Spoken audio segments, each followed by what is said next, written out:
welcome to Red Eyes Radio, and thank you for taking the time to tune in today as we are going to go into a very disturbing but important story here, coming up with Robert Greene and Anne Greig, who are involved in the awful case of the Scottish establishment pedophilia ring and their efforts to suppress exposure of this. If you've been following the story online, you know that it has many different tentacles and it goes back quite a way into the past, as it were.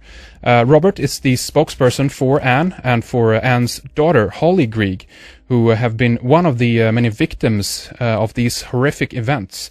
Again, it's a horrible story to go into, but as always, it's one of those very important things that have to be rooted out, understood, and of course stopped. We are going to break down the story for you today if you haven't heard about it before, but I think it would be good to say hi to Robert Greene first, who is the spokesperson. Robert, welcome to Red Eyes Radio. Well, thank you very much indeed, Henrik. It's very nice to talk to you, and thank you for giving us the opportunity to talk about this terrible story, but nevertheless, as you rightly say, a story that needs to be discussed fully. Absolutely. Welcome, Robert. And Anne is also with us then. Anne Greig. Hi, and welcome to Red Eyes Radio to you too. Thank you very much indeed for inviting us. Okay, so why don't we do like this then, maybe? Anne, you could tell us a little bit about the background on this story and give our listeners the background and when this first began, and then we can talk a little bit more with Robert in regards to when he got involved in this case. But give us a little bit of the history, Anne, if you will, of this case. Certainly. Well, it was back in 2000, and I was dealing with the Law Society of Scotland regards my brother's estate.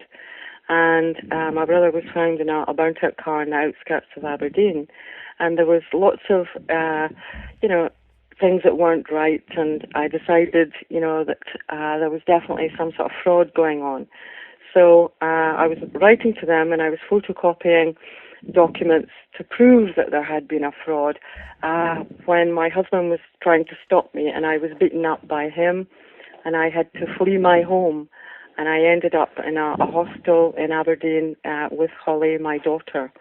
We were in the hostel about 2 weeks, and I was trying to reassure Hollie that everything was going to be okay, and, there'll be no more fighting, we'll get a little house by ourselves. And she said, we've got to get the dogs, Mum. And I said, we will, Hollie, because she had 2 bichons. And I says, well, definitely get your dogs. I says, don't worry. And she says, no, he'll kill them. And I says, this is our father she was speaking about. And I says, no. I says, Hollie, it's Mummy that Daddy doesn't like. It's nothing to do with you. No, he'll kill me too. And I says, Hollie, stop it. I says, this has got to stop. I says, look, this is Mummy and Daddy's problem, not yours. No, he will kill me because he touches me. And that was the first time that Hollie had ever, said anything about any of this.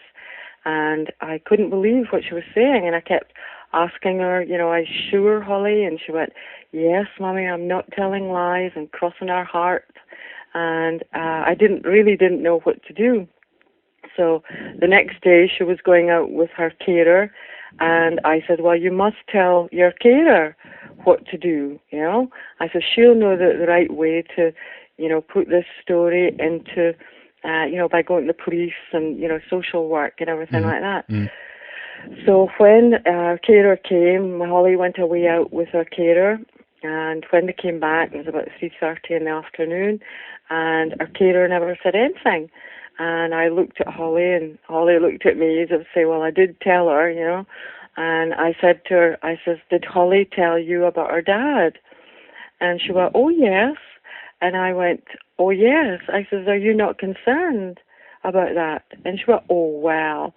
And at that point, I got very angry. And I says, oh, well. I says, last night when Hollie told me, I says, I didn't know what to do. I was absolutely, stunned into shock. I says, but if you don't, know what to do, or you're not going to help us in some way, I says, I'll go to the police by myself. Oh, and she insisted in coming, and I says, no, I says, I can easily manage to go by myself, but she insisted. And she drove like a snail all the way to the police station, to the point I had to say to her, I said, if you go any slower, this car will be stopped. And eventually we got to the police station, and she wanted to come in, but I said no. And Hollie and I went in by ourselves, and it was in the police station that this police officer asked Hollie, when did this start? And Hollie turned around and said, Brazil.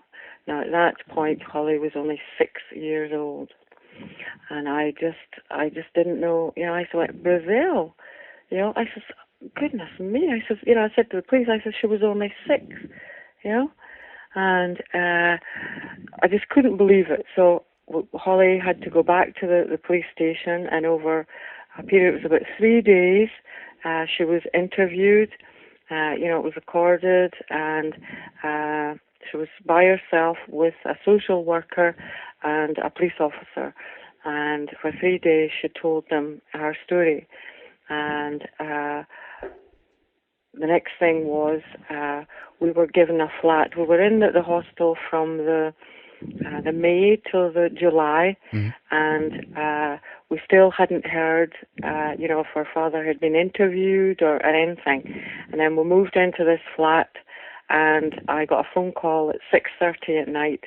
It's supposed to be from the Procurator Fiscal's office, which is the Crown office in England, and they said that they wouldn't be proceeding with the case because of collaboration, and they were very sorry. It wasn't that they didn't believe Hollie, but they just wouldn't be taking it to court. So that was a huge disappointment to both of us, yes. To Hollie as well. And then over the summer, Hollie started telling us, myself and some relatives, that there was more people involved in this. And so when it got to the 25th of August, I took Hollie back to the police station.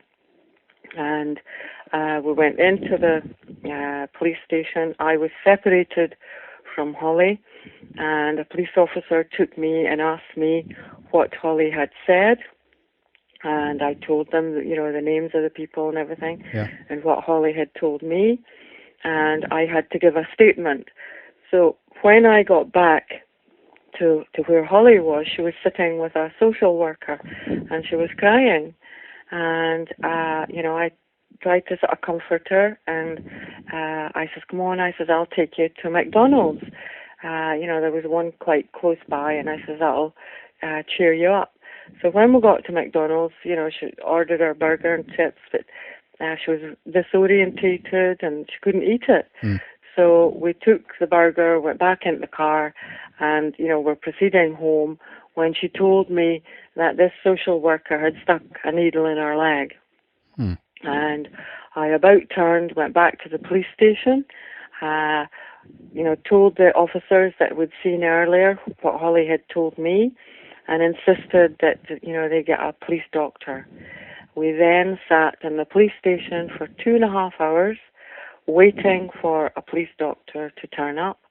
No police doctor turned up, and eventually RIR-David, who was the sergeant that we'd been dealing with, came through and said we just had to go home, that they couldn't get a police doctor.